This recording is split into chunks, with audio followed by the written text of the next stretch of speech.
Hello दोस्तों, कैसे हैं आप सब। उम्मीद करते हैं आप सब अच्छे होंगे।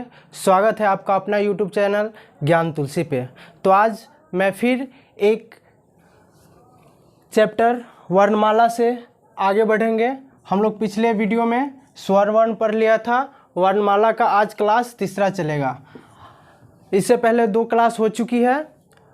मैं डिस्क्रिप्शन बॉक्स में इसका लिंक दे दूंगा, आप जाकर के वहाँ से पढ़ लेंगे।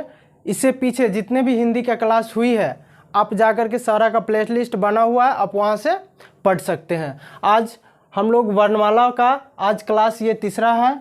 जो इससे पहले हमने स्वर्ण वर्ण पढ़ लिया था, आज मैं व्यंजन वर्ण पढ़ाऊँगा। आज क्लास तीसरा है। चलिए आगे बढ़ते हैं। स्वर्ण वर्ण हम लोग पढ़ लिए थे, आज पढ़ेंगे व्यंजन वर्ण। और व्यंजन वर्ण में कहाँ से कैसे प्रश्न आते हैं सारा मैं आपको बताऊंगा, ठीक है। चलिए आगे चलते हैं। आगे है व्यंजन वर्ण। क्या है व्यंजन वर्ण? व्यंजन वर्ण किसे कहते हैं? वैसे वर्ण जिनका उच्चारण स्वरों की सहायता से होता है उसे व्यंजन वर्ण कहते हैं। मतलब स्वर वर्ण हम लोग किसे कहते थे? स्वर्ण वर्ण वैसा वर्ण जो बिना किसी के सहायता से बोला जाता है उसे हम स्वर्ण वर्ण कहते थे। स्वर्ण वर्ण की संख्या 11 थी और यहाँ व्यंजन वर्ण की संख्या 33 है। क्या है व्यंजन वर्ण किसे कहते हैं? वैसा वर्ण जिनका उच्चारण स्वरों की सहायता से होता है उसे हम क्या कहते हैं? व्यंजन वर्ण कहते हैं। स्वरों की सहायता से मतलब स्वर, जिसमें पीछे हम लोग पढ़े थे स्वर कितने होते हैं? 11। आ हर्ष ई दीर्घ ई री आ हर्ष ई दीर्घ ई हर्षु दुर्गु री ए ओ ये 11, उसी के सहायता से व्यंजन वर्ण भी बोले जाते हैं। तो कैसे, मैं आगे बताऊंगा। हिंदी में व्यंजन वर्णों की संख्या 33 है। हिंदी में व्यंजन वर्णों की संख्या कितनी है? 33 है। स्वर वर्ण की संख्या कितनी थी? 11 थी। और हिंदी में व्यंजन वर्णों की संख्या कितनी है? 33 है। और कौन कौन है मैं आगे आपको बताऊंगा। प्रत्येक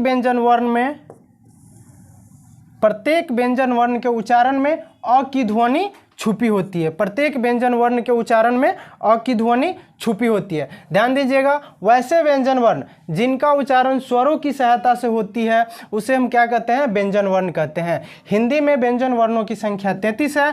प्रत्येक व्यंजन वर्ण के उच्चारण में अ की ध्वनि छुपी होती है। कैसे? जैसे देखिए, क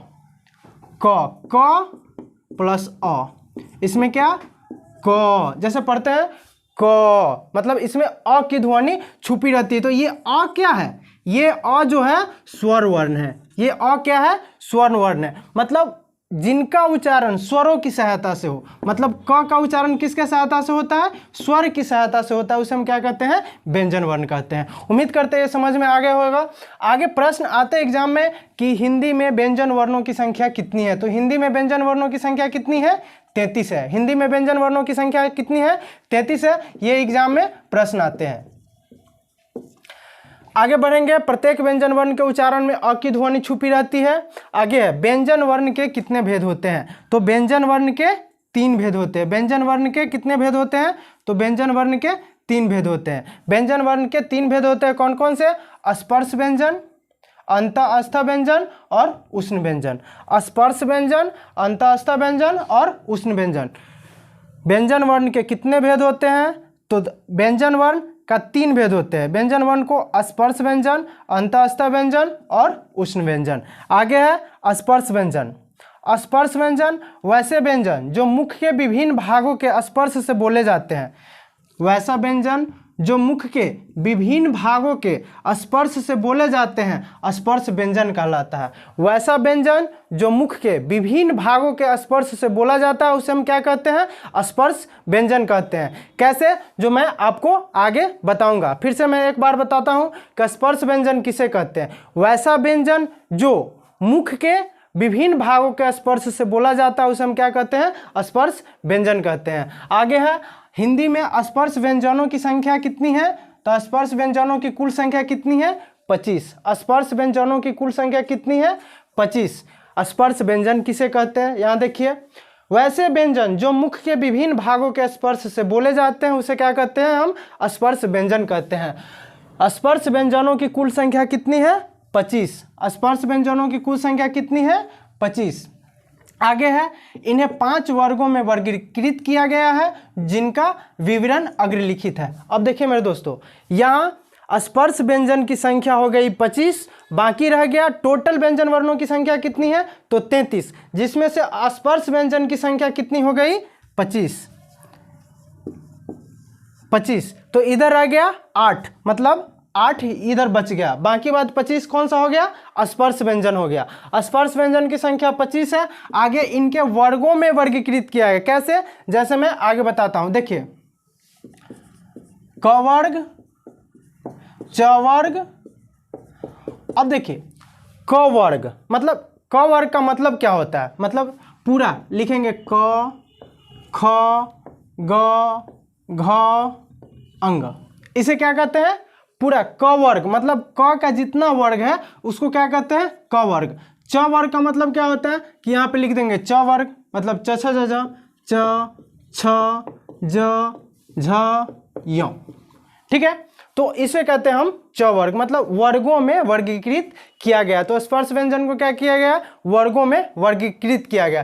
तो इनकी संख्या कितनी है, 25 है, मतलब क वर्ग 5, च वर्ग 5, त वर्ग 5, प वर्ग 5, ट वर्ग 5, मतलब 5, 5, 10, 5, 15, 5, 20, 5, 25। तो इसकी संख्या कितनी हो गई, 25 हो गई। अब देखिए वर्ग, व्यंजनों की संख्या और उच्चारण स्थान, मतलब ये जो 5 वर्ग है इसका उच्चारण स्थान कौन सा है, किस मुख से, मुख के कहाँ से इसकी आवाज आती है, वो मैं बताऊंगा। ये आपके एग्जाम में प्रश्न पूछे जाते हैं। कैसे, तो चलिए, पहला है क वर्ग।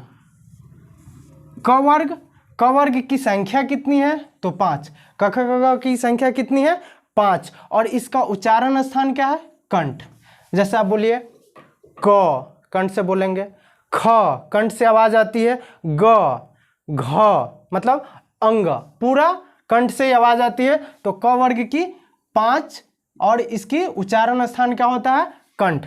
क वर्ग का मतलब हो गया, मैंने आपको पीछे बता दिया है, क, ख, ग, घ, अंग। यह हो गया 1 2 3 4 5, क वर्ग की संख्या 5, उच्चारण स्थान कंठ। आगे है च वर्ग।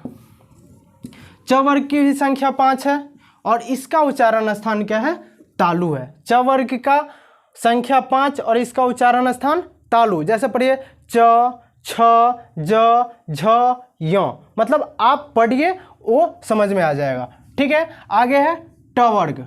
ट वर्ग भी, ट वर्ग की संख्या कितनी है, 5। वर्ग का मतलब मैंने आपको बता दिया, जैसे ट, ठ, ड, ढ, र, ड़, मतलब ट वर्ग की भी संख्या 5 है। इसका उच्चारण स्थान क्या है, मूर्धा।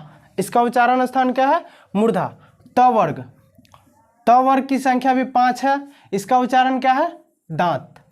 दांत या दंत। देखिए इसमें से 3 4 आपको ऐसे ही याद हो जाएगा। जैसे क वर्ग, क वर्ग का मतलब कंठ, त वर्ग का मतलब दांत और प वर्ग का मतलब ओष्ठ। देखिए प वर्ग की संख्या कितनी है, 5 और इसका उच्चारण स्थान क्या है, ओष्ठ।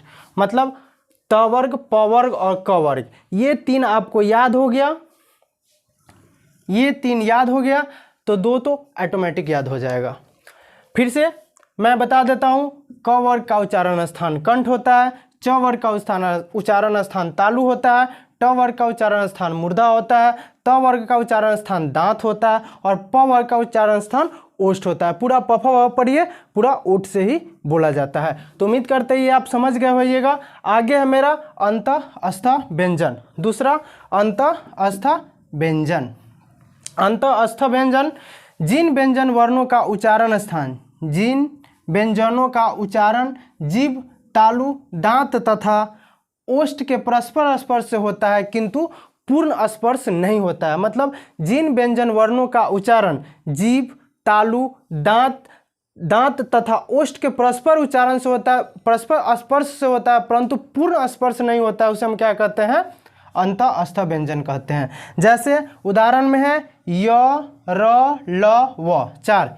य मतलब स्पर्श पूरा होता है, मतलब पूर्ण स्पर्श नहीं होता है। य, र, ल, थोड़ा आप अपने पढ़िए और थोड़ा मुख पे जोर दीजिए। मतलब स्पर्श होता है लेकिन पूर्ण स्पर्श नहीं होता है, उसे हम क्या कहते हैं, अंत अस्थ व्यंजन कहते हैं। यहाँ एग्जाम्पल में सॉरी एग्जाम में आपको पूछ देगा कि अंतःस्थ व्यंजन की संख्या कितनी है, तो यहाँ आप लिख सकते हैं अंतःस्थ व्यंजन की संख्या 4 है।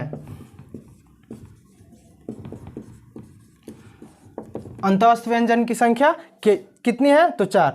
अंतःस्थ व्यंजन को ही अर्धस्वर भी कहते हैं। अंतःस्थ व्यंजन को ही अर्धस्वर कहते हैं। ध्यान दीजिएगा, आपको प्रश्न पूछा जाएगा एग्जाम में कि निम्नलिखित में से अर्धस्वर किसे कहते हैं, मतलब अर्धस्वर ऐसे पूछ देगा आपको कि निम्नलिखित में से अर्धस्वर किसे कहते हैं। आपको ऑप्शन दे देगा फर्स्ट में क, सेकंड में दे देगा अ, सी में दे देगा र और डी में दे देगा च। तो अब बताइए अंतःस्थ व्यंजन को ही क्या कहते हैं, अर्धस्वर कहते हैं। तो अंतःस्थ व्यंजन की संख्या कितनी है, तो अंतःस्थ व्यंजन की संख्या है 4। कौन कौन सा है, य र ल व, य र ल व, और इसे ही अर्धस्वर कहते हैं। तो अर्धस्वर किसे कहते हैं, अंतःस्थ व्यंजन को। अंतःस्थ व्यंजन की संख्या कितनी है, 4। तो कौन कौन सी है, य र ल व, तो ऑप्शन क्या है, र, मतलब मेरा ये सी सही हुआ। ऐसे प्रश्न एग्जाम में पूछे जाते हैं। तो ये रहा मेरा अंतःस्थ व्यंजन। मैंने आज व्यंजन वर्ण स्टार्ट किया है। व्यंजन वर्ण से मैंने व्यंजन वर्ण का 3 भेद होता है, 2 भेद मैंने बता दिया है। आगे बच गया है उष्ण व्यंजन। उष्ण व्यंजन को मैं आगे पढ़ूंगा नेक्स्ट वीडियो में।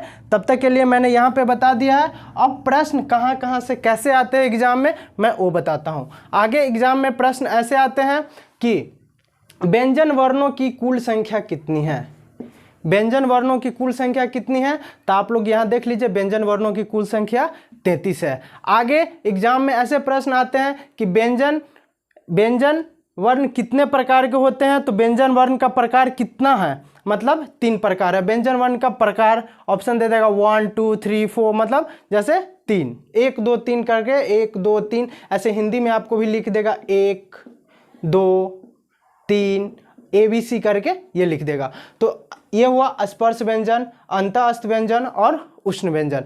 आगे प्रश्न एग्जाम में आएगा कि स्पर्श व्यंजन की संख्या कितनी है, तो स्पर्श व्यंजन की संख्या कितनी है, 25। स्पर्श व्यंजन की संख्या कितनी है, 25। अब आपको प्रश्न ऐसे भी आ सकता है कि निम्नलिखित में से स्पर्श व्यंजन कौन सा है, निम्नलिखित में से स्पर्श व्यंजन कौन सा है। तो आप समझ आइएगा निम्नलिखित में से स्पर्श व्यंजन कौन सा है। ऑप्शन आपको दे दिया A B C और D। ऑप्शन दे दिया क, य, अ और एक ल। तो स्पर्श व्यंजन की संख्या 25 है। उसको वर्गों में विभाजित किया गया, क वर्ग, च वर्ग, ट वर्ग, त वर्ग, प वर्ग, ताकि क्या है, क वर्ग। मतलब क ख ग का सारा, च छ ज झ का सारा, ट ठ ड का सारा, त थ द द प फ ब ब का सारा, उसे क्या कहते हैं, स्पर्श व्यंजन। तो आपको यहाँ से ऐसे प्रश्न आ सकते हैं कि स्पर्श व्यंजन की संख्या कितनी है, 25। निम्नलिखित में से कौन सा स्पर्श व्यंजन है, तो हम बता देंगे कि निम्नलिखित में से कौन सा स्पर्श व्यंजन है। तो निम्नलिखित में से ये स्पर्श व्यंजन है जो क वर्ग, च वर्ग, ट वर्ग, त वर्ग, प वर्ग आता है। उम्मीद करते हैं ये समझ में आ गया होगा दोस्तों। नेक्स्ट सवाल ऐसे आता है कि क वर्ग का उच्चारण स्थान कौन सा है, कंठ। आगे पूछेगा कि कंठ किस वर्ग का उच्चारण स्थान है। प्रश्न ऐसे आता है कि कंठ किस वर्ग का उच्चारण स्थान है, तो लिख देगा आपको क वर्ग, च वर्ग, ट वर्ग, त वर्ग, प वर्ग। ऐसे प्रश्न ऐसे भी आते हैं कि फ का उच्चारण स्थान कैसा है, कहाँ से है, तो कौन सा है। आप यहाँ से देख सकते हैं कि यहाँ पे क वर्ग, च वर्ग, ट वर्ग, प वर्ग का मतलब पूरा वर्ग का उच्चारण स्थान ओष्ठ है, तो फ का उच्चारण स्थान क्या हो जाएगा, ओष्ठ। तो यहाँ से भी प्रश्न आपके एग्जाम में आते हैं। आगे अंतःस्थ व्यंजन, अंतःस्थ व्यंजन, अंतःस्थ व्यंजन का संख्या कितनी है, तो अंतःस्थ व्यंजन की संख्या 4 है। अंतःस्थ व्यंजन की संख्या कितनी है, 4। ये भी प्रश्न आते हैं एग्जाम में। निम्नलिखित में से कौन से अंतःस्थ व्यंजन है और कौन नहीं है, वो प्रश्न पूछे जाते हैं। नेक्स्ट है कि अंतःस्थ व्यंजन को ही अर्धस्वर कहा जाता है। अभी मैंने बताया कि निम्नलिखित में से किसे अर्धस्वर कहा जाता है और किसे अर्धस्वर नहीं कहा जाता। तो ये भी प्रश्न एग्जाम में आते हैं। देखिए दोस्तों, आज मैंने व्यंजन वर्ण पढ़ाया, इससे पहले मैंने स्वर्ण वर्ण पढ़ाया था। स्वर्ण वर्ण का सारा 2 वीडियो बना है स्वर्ण 1 का, जो आपको मैं डिस्क्रिप्शन बॉक्स में डाल दूंगा, आप वहां से पढ़ लेंगे। वैसे हिंदी को स्टार्टिंग से आप लोग पढ़ना चाहते हैं तो उसका प्लेलिस्ट बना हुआ, एक एक क्लास का सारा आप स्टार्टिंग से पढ़ सकते हैं। आज मैंने व्यंजन वर्ण पढ़ाया है और कहाँ से कैसे प्रश्न आते हैं, फिर यहाँ से कहाँ से कैसे प्रश्न आते हैं, सारा मैं बता दिया हूँ। पीछे से लेकर के आज तक का नोट्स आप तैयार कर लीजिएगा। यहाँ से व्यंजन वर्ण यहाँ से यहाँ तक स्टार्ट हुआ है, आप स्क्रीनशॉट लेकर के यहाँ से पढ़ सकते हैं और फिर यहाँ से अपने नोट्स में बना लीजिएगा। हर वीडियो में मैं बताता हूँ कि ये नोट्स बहुत इंपॉर्टेंट है। ये नोट्स एक बार तैयार हो गया तो फिर किसी भी एग्जाम में कहीं से प्रश्न आए तो नहीं छूटेगा। कोई भी एग्ज़ाम हो, जिस एग्ज़ाम में हिंदी पूछा जाता है उसमें आपको प्रश्न एक भी नहीं छूटेगा। बस स्टार्टिंग से क्लास 1 से लेकर के सारा वीडियो देखिए और सारा का नोट्स बना लीजिए। आपका एक कॉपी तैयार हो जाएगा, एक नोट्स तैयार हो जाएगा। और किसी भी एग्ज़ाम में मैं बार बार बोल रहा हूँ कि जिस एग्ज़ाम में हिंदी पूछी जाती है उस एग्ज़ाम में हिंदी से आपको एक भी प्रश्न नहीं छूटेगा। तो ये रहा आज का मेरा व्यंजन वर्ण। व्यंजन वर्ण का मैंने 2 प्रकार पढ़ लिया है, आगे पढ़ेंगे उष्ण व्यंजन जो नेक्स्ट वीडियो में पढ़ेंगे। उम्मीद करते हैं आपको ये वीडियो अच्छा लगा होगा और समझ में भी बहुत अच्छा से आया होगा। तो समझ में आया है, अगर आपको वीडियो अच्छा लगा हो, आपको समझ में आया कि सर कहाँ कहाँ से कैसे प्रश्न आते हैं, वो सारा आपको समझ में आएगा, तो प्लीज़ मेरे चैनल को लाइक कीजिए, सब्सक्राइब कीजिए और अपने दोस्तों को भी शेयर कीजिए। देखिए, कंपटीशन सिर्फ आपके और आप अपने दोस्तों में नहीं नापिए। कंपटीशन जो होता है बहुत सारा दोस्तों में होता है, बहुत सारे लोगों में होता है जो आपके दोस्त नहीं है, जो दूसरे डिस्ट्रिक्ट का है, दूसरे स्टेट का है, वहाँ से। तो प्लीज़ आप अपने दोस्तों को भी शेयर कीजिए ताकि आप और आपकी दोस्त दोनों साथ में सफलता पाएंगे। समझ में आ गया? तो प्लीज़ अपने दोस्तों को भी ये वीडियो शेयर कीजिए। तब तक के लिए बाय बाय।